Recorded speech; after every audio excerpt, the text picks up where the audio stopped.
आर्य साहित्य या आर्ष साहित्य नामक हिंदू साहित्य ऋग्वेद से प्रारंभ होता है, जो प्राचीन ग्रंथ है। ऋग्वेद में केवल प्रार्थनाओं, प्रशंसाओं और पूजा का वर्णन है। इसे वो लोग पढ़ते हैं जिन्हें ज्ञान और आध्यात्मिकता का भूख होता है। इस साहित्य में मूर्खता के सिवाय कुछ नहीं मिलता है। हाँ, ऋग्वेद के 10वें मंडल में अवैज्ञानिक कार्य कारण के विरुद्ध तथा गुमराह करने वाली बातें अवश्य मिलती हैं। इससे सामाजिक व्यवस्था जैसी निकृष्टतम और बेकार बना दी गई है। ऋग्वेद के द्वारा वर्ण व्यवस्था जैसी घातक सामाजिक बीमारी का जन्म हुआ है। इससे यह साबित होता है कि हिंदू साहित्य का एक बड़ा भाग, जिसे आर्य साहित्य भी कहा जाता है, उसमें बड़े बैल के समान बातों को ढोंग से भरा गया है, जो सामाजिक विकास के मार्ग को रोकते हुए उसे पतन की ओर ले जाते हैं। वर्ण व्यवस्था जैसी घातक सामाजिक बीमारी का जनक ऋग्वेद ही है। ब्राह्मणोस्य मुखमासीद्वाहु राजन्यः कृतः पुरुतस्य यद्वैश्यः पद्मया शूद्रो अजायत। ऋग्वेद 10.90.12। अर्थ, उस विराट ब्रह्मा का मुख ब्राह्मण था, भुजाओं को क्षत्रिय बनाया गया, उसकी जंघाएं वैश्य थीं तो शूद्र उसके पैरों से अजायत उत्पन्न हुआ।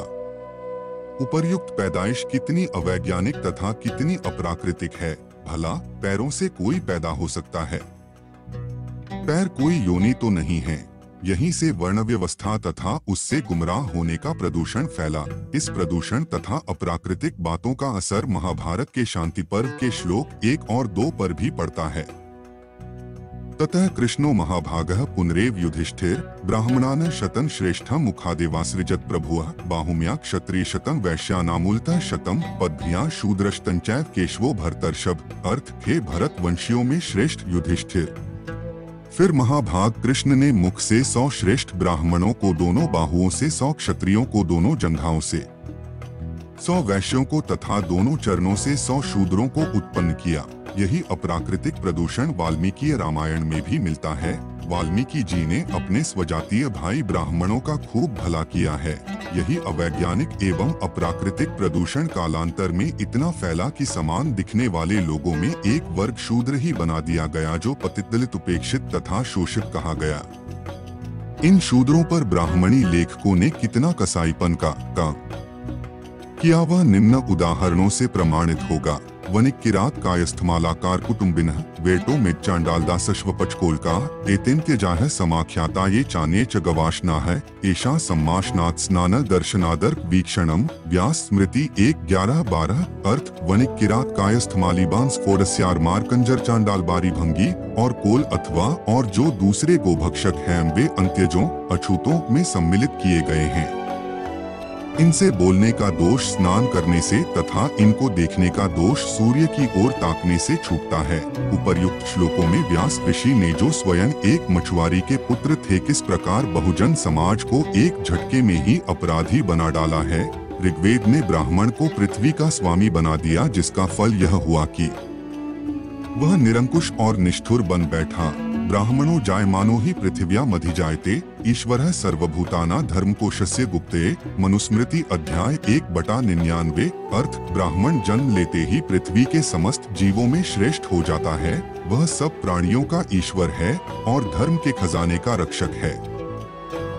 समस्त ब्राह्मणी ग्रंथों में ब्राह्मण, क्षत्रिय तथा वैश्यों की तो पौबारा है, लेकिन 85% शूद्र एवं अतिशूद्रों को अधम से अधम रसातल में पहुंचा दिया गया है। बलपूर्वक उनको नीच से नीच बनाया गया है। जब देश का 85% भाग नीच से नीच होगा तो उस देश की स्थिति क्या सोचनीय नहीं होगी। देखिए शूद्रों के लिए कठोर से कठोर विधान। शक्तेनापि ही शूद्रे न कार्यो धन संचयः शूद्रो ही धनमासाद्य ब्राह्मणाने बाधते। मनुस्मृति अध्याय 10/129। अर्थ, समर्थ होकर भी शूद्र धन का संचय न करे, क्योंकि शूद्र धन पाकर ब्राह्मण को पीड़ा पहुंचाता है। धनवान शूद्र ब्राह्मण को पीड़ा क्यों पहुंचाता है, यह चिंतान की बात है। शूद्र समझदार होता है। अवसर पाकर वह अवैज्ञानिक एवं अप्राकृतिक कल्पनाओं के विरुद्ध विद्रोह कर बैठता है। ब्राह्मण केवल विद्वान, लर्नर होता है, निशी, इंटेलेक्चुअल नहीं होता। उसमें निरक्षीर विवेक नहीं होता। इसीलिए वह शूद्र के धनवान होने से भयभीत रहता है कि कहीं उसकी पोल नहीं खुल जाए, इस शूद्र को खाने के लिए सड़ागला अन्न दिया जाए। उच्छिष्टमन्न दातव्यं जीर्णानि वसनानि च पुलकाश्चैव धान्याना जीर्णाश्चैव परिच्छदः। मनुस्मृति अध्याय 10/125। अर्थ: शूद्र को भोजन के लिए जूठा अन्न, पहनने के लिए पुराने वस्त्र तथा बिछाने के लिए धान का पुआल एवं पुराने तोशक आदि देने चाहिए। अतिशूद्रों में एक विशेष जाति आज भी मनुस्मृति के इस काले कानून का पालन कर रही है। यह जाति अपने सर पर मैला ढोकर और द्विजों का जूठन खाकर अपनी संतानों को रसातल में ले जा रही है।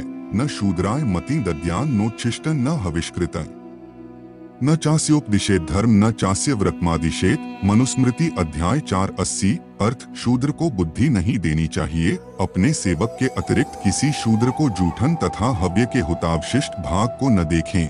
शूद्र को धर्म का उपदेश न करें अथवा उसको किसी व्रत का भी उपदेश न देवें। इसी श्लोक के आधार पर भारत में अछूतों के लिए विद्या के दरवाजे बंद हुए। संत रविदास, संत चोखामेला तथा डॉक्टर आम्बेडकर जैसे मनीषियों का उदाहरण आपके सामने है। एक जातिर्द्विजातिस्तु दारुण्याक्षिपन् जिह्वायाः प्राप्नुयाच्छेदन जघन्य प्रभो हि सः। मनुस्मृति अध्याय 8/270। अर्थ: यदि शूद्र जाति ब्राह्मणादि 3 वर्णों को कठोर वचन कहकर आक्षेप करे तो उस शूद्र की जीभ काट लेनी चाहिए, क्योंकि वह सब की अपेक्षा नीच वर्ण में उत्पन्न हुआ है। नाम जाति गृह त्वेषां विद्रोहेण कुर्वतः निक्षेप्यो योमयः शंकुलन्नास्य दशांगुलः। मनुस्मृति अध्याय 8/271। अर्थ: शूद्र किसी द्विज का नाम तथा जाति का उच्चारण करता हुआ जैसे यज्ञदत्त ब्राह्मण अधम है इस प्रकार बोलता हुआ निंदा करे तो उस शूद्र के मुंह में 10 अंगुल की आग में लाल की हुई लोहे की कील घुसेड़ देवे। धर्मोपदेशं दर्पण विप्रमाणामस्य कुर्वतः तप्तमासे चेत्तेलम वक्ते श्रोते च पार्थिवः। मनुस्मृति अध्याय 8/272। अर्थ: यदि शूद्र गर्व से तुमको यह धर्म करना चाहिए ऐसा धर्मोपदेश ब्राह्मण को करे तो राजा उस शूद्र के मुंह और कान में खौलता हुआ तेल डलवा दे। इन्हीं काले कानूनों द्वारा भारत का 85% समाज पंगु बना दिया गया। बड़ी विडंबना की बात है कि थोड़े से अंग्रेजों द्वारा किए गए अत्याचारों को तो हिंदू लेखक बढ़ा चढ़ाकर लिखते हैं, अंग्रेजों को अत्याचारी लिखते हैं, लेकिन अपने पुरखों द्वारा किए गए अत्याचारों की ओर कोई ध्यान नहीं देते। मेरे विचार में किसी अंग्रेज ने कभी किसी भी भारतीय के कान में खौलता हुआ तेल न डाला होगा। यदि अंग्रेज अत्याचारी थे तो उन्हें अत्याचार करने की प्रेरणा कहां से मिली? निश्चित रूप से यह प्रेरणा उन्हें इन्हीं सांप्रदायिक घटिया ग्रंथों से मिली होगी। यही कारण है कि डॉक्टर आम्बेडकर ने इस मनुस्मृति को सन 1927 में जला डाला था। मनुस्मृति और अन्य हिंदू धर्म ग्रंथों में वर्ण व्यवस्था को वाणिज्य व्यवस्था से जोड़कर लोगों को भेदभाव को बढ़ावा देने का अवसर दिया जाता है। इसके अलावा इन ग्रंथों में सामाजिक विविधता को स्वीकार करने की बजाय उसे बढ़ावा दिया जाता है। इससे समाज में भेदभाव बढ़ता है और अन्याय की स्थिति उत्पन्न होती है। हमें यह समझना चाहिए कि असली हिंदू धर्म और संस्कृति में विविधता का विश्वास होना चाहिए और भेदभाव को समाप्त करने के लिए हमें इन अनुष्ठानों को संशोधित करने की जरूरत है। हमें एक से साथ मिलकर इससे निपटना होगा ताकि हम एक समग्र और समान समाज बना सकें।